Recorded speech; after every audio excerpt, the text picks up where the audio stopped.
Hello everyone and welcome to the Afternoon Macaroon. I'm Coco. On this week's recipe edition, we're going to be making something that is decadent, chocolatey, delicious, easy, and an absolute showstopper.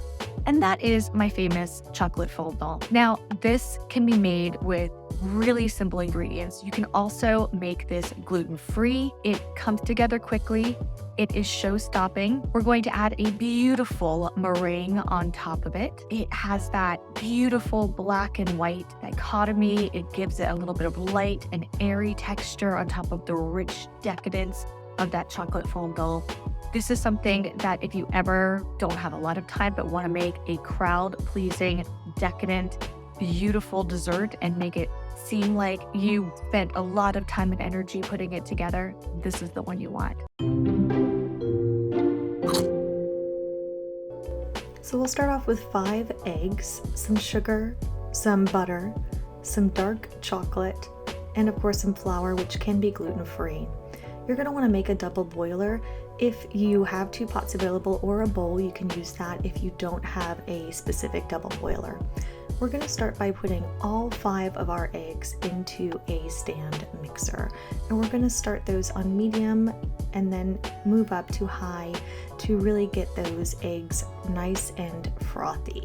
Now, while your eggs are frothing, in a double boiler, you can add your chunked dark chocolate here.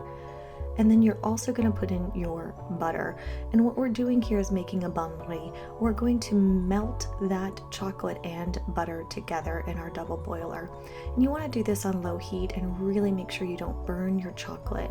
We're just trying to incorporate the butter and the chocolate together until it becomes a smooth, velvety, delicious texture.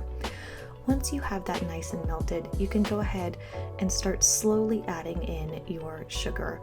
You're going to want to incorporate this in about thirds so that that sugar really can get into the butter and chocolate mixture nice and evenly.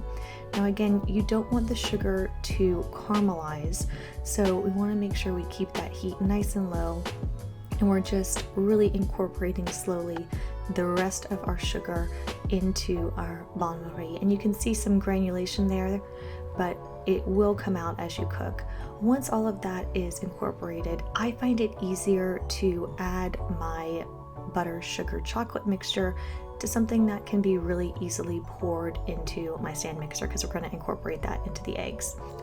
While we're doing that, we can use our leftover butter to really make sure we grease our spring pan nice and evenly. And then once our eggs are nice and frothy, we're going to slowly incorporate that butter, sugar, chocolate mixture in bits.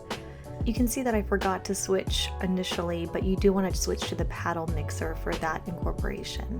You don't need to overbeat that, just make sure it's nice and incorporated, and then we're going to pour all of that beautiful chocolate and egg mixture into our spring pan that we greased with that leftover butter.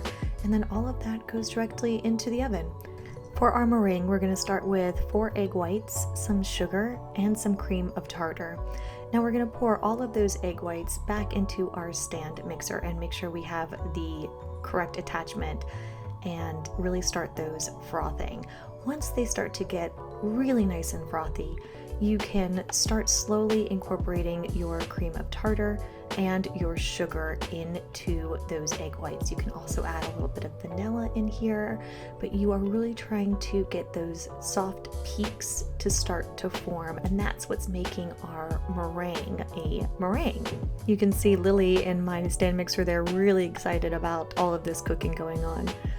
After about 8 to 10 minutes, you should see soft peaks start to form, and it's really easy to check this. You're going to just take your mixer and see if those soft peaks form when you lift up.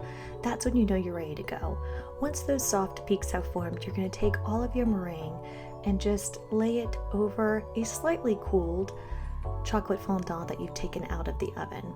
So you want to making sure that's evenly distributed over the top of your entire chocolate fondant. Now you can use a torch or put this back into the oven until it gets that beautiful golden brown top, and then your chocolate fondant is ready to cool and be served.